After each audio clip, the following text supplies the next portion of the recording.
민주주의와 법치주의 단원입니다. 민주주의의 의미와 발전 과정에 대해서 살펴볼 텐데요.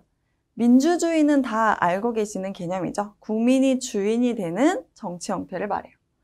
국민의 뜻에 따라서 국가 의사를 결정한다라는 거죠. 여기서 이제 문제로 잘 나오는 건 직접 민주정치와 간접 민주정치라는 두 가지 개념을 잘 구별하는 문제를 풀어야 돼요, 이제. 그럼 이 두 가지 정치의 특징에 대해 알아야겠죠. 직접 민주정치라는 건 이 정치에 대해서 결과를 받는 그 당사자가 직접 결정하는 형태를 말해요. 이를테면 헌법 개정에서 국민투표. 우리가 이 헌법을 개정할지 말지는 국민투표를 통해 최종 확정해요. 그럼 이건 국회의원들한테 그냥 맡겨놓는 게 아니라 직접 이 헌법에 적용을 받는 모든 국민이 참여해서 개정에 찬성하는지 반대하는지를 투표를 한다는 거예요. 20세 이상의, 지금 18세죠. 선거권을 가진 모든 국민이 다. 그런데 일일이 이렇게 모든 사안에 대해 모든 국민이 참여하면 이렇게 인구가 많은 우리나라와 같은 경우에는 효율성이 떨어지겠죠. 그래서 현대사회에서는 이 간접민주정치를 기본으로 하고 있어요. 대의제라고도 하죠. 선출된 대표들이 정치 권력을 행사한다. 대통령, 국회의원 이런 사람들이 우리 대신에 법을 만들고 집행하고 이런 일들을 해주는 거죠. 그래서 이 의미와 장점, 단점을 잘 파악해 놓으셔야지 문제를 풀 수가 있어요. 그리고 직접 민주정치의 요소로 잘 나오는 게 국민투표, 발안, 국민소환과 같은 제도인데요. 이게 문제 속에서 나올 때 이게 직접 민주정치의 요소구나 라는 것도 잘 파악할 수 있어야겠죠. 특히 이 국민소환제도가 잘 나오는데 선거위에 뽑은 공무원을 임기 만료 전에 퇴출시키는 제도. 너 이제 그만하세요 라고 할 수 있는 거죠. 국민들이 투표를 통해서. 근데 우리나라는 이제 대통령이나 국회의원에는 이런 제도를 운용하고 있지 않고 지방자치단체장과 같은 경우에 주민소환제라고 해서 지방자치제도에서만 인정을 하고 있어요. 그 다음 개념으로 가볼게요. 이제 민주주의의 발전 과정을 보면 고대 아테네의 정치제도부터 보게 되는데요. 이게 또 문제로 잘 나오기 때문에 여기 특징을 잘 알아두셔야 돼요.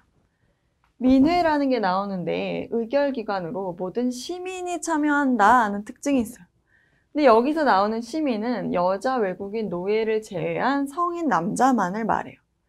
그래서 만약에 문제에 모든 시민들이 참여했나? 라고 하면 옳은 말이 되는데 모든 사람들이 참여했나? 라고 하면 틀린 말이 되겠죠. 그래서 이 특징을 잘 알아두시면 되고 도편 추방제라는 게 있었다라는 것도 특징이죠. 어떤 돌 조각에다가 사람 이름을 써서 이 사람은 추방을 하자 이런 투표를 하는 거예요.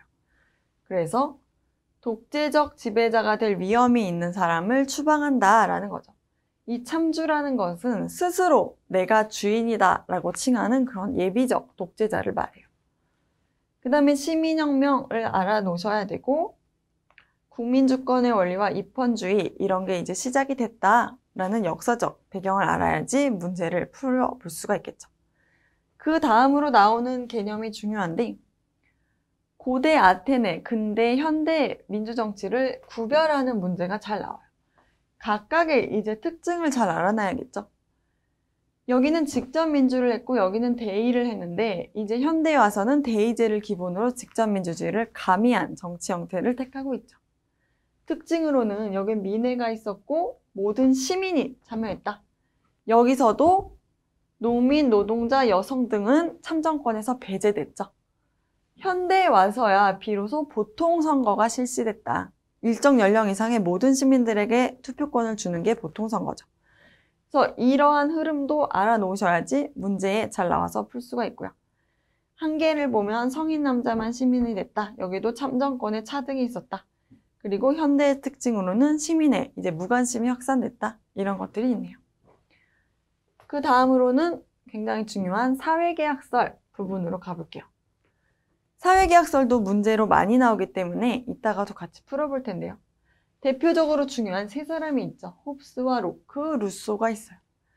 이제 각각의 특징을 알아야지 이 문제를 통해서 누군지 파악하고 특징을 잘 고를 수가 있어요. 중요한 건 홉스라는 사람의 문제가 나올 때는 항상 이 투쟁이라는 단어가 따라다닌다는 거예요. 자연 상태를 뭐 전쟁 상태로 본다, 투쟁 상태로 본다 라고 하면 홉스가 되겠죠. 로크는 평화지만 개인의 권리가 안전하게 보장되지는 못하고 일부 양도에서 우리가 권리를 양도해서 사회를 만든다라는 특징이 있어요. 루소도 자연 상태를 불평등한 상태로 보고 인간은 선하지만 국민주권이나 직접민주주의를 주장을 했고 어쨌든 이 사회를 우리가 만들어야 된다. 사회계약서를 주장한 사람이죠. 이 사람의 특징으로는 일반의지와 양도불가론이라는 게 있어요. 일반의지, 국민의 어떤 일반의지가 존재해서 우리가 국가가 운영이 된다 라고 하면 루소라는 걸 알 수가 있고 또 권리는 양도되지 못한다. 따라서 직접민주주의를 해야 된다. 이런 식으로 연결이 되는 거죠. 그다음에 로크의 또 큰 특징으로는 이권 분립이라는 얘기가 나와요. 지금 현대 우리나라 사회는 입법, 집행, 사법권으로 3권 분립을 하고 있죠. 그런데 이 로크는 이때는 이권 분립을 주장했어요. 다른 사회계약론자들은 권력 분립의 얘기는 나오고 있지 않죠.